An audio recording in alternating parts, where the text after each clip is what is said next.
Bienvenue à tous dans ce flash. Les assises de la BAD, la Banque africaine de développement, démarrent ce lundi.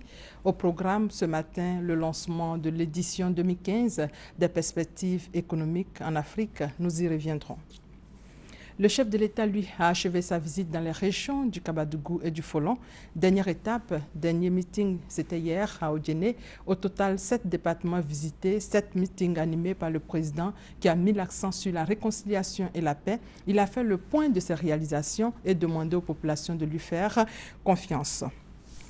Au thème de sa visite d'État dans les régions du Kabadougou et du Folon, le chef de l'État a animé une conférence de presse à Odjéné.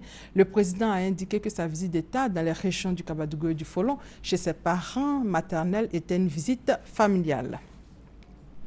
Autre fait marquant de la visite du chef de l'État, c'est la mise en service du poste électrique du quartier Nyankafissa d'Odjéné, les temps forts avec Thomas Kessambi.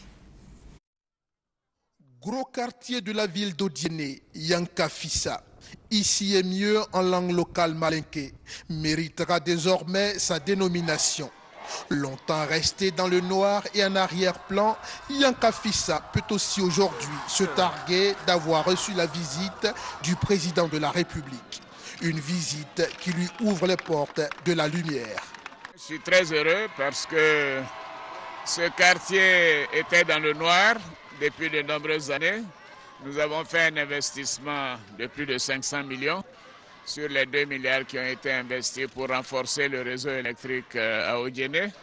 Ceci permet aujourd'hui de donner de l'éclairage à plus de 90% de la ville d'Odjéné par rapport à 30% au moment où j'arrivais aux affaires. Et sur toute la région du Denguélé, nous étions, je crois, à 22%.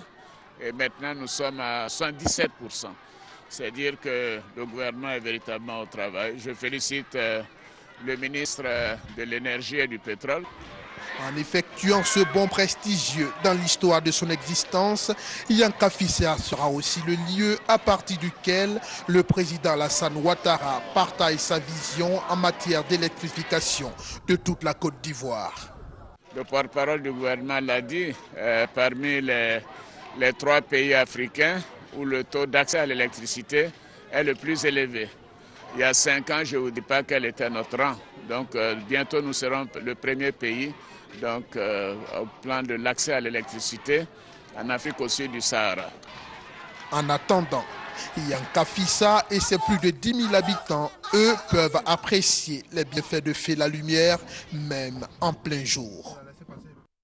Et c'est juste après la mise en service du poste électrique du quartier Nyankafissa d'Odjéné que le président a quitté hier Odjéné pour Abidjan.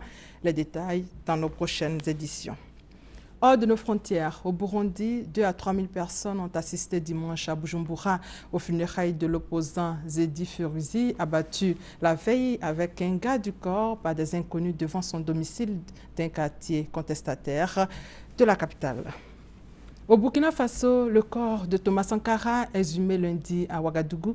L'exhumation du corps du président Thomas Sankara et de ses 12 compagnons assassinés en 1987 lors d'un coup d'État aura lieu lundi donc à Ouagadougou dans le cadre d'une instruction ouverte fin mars.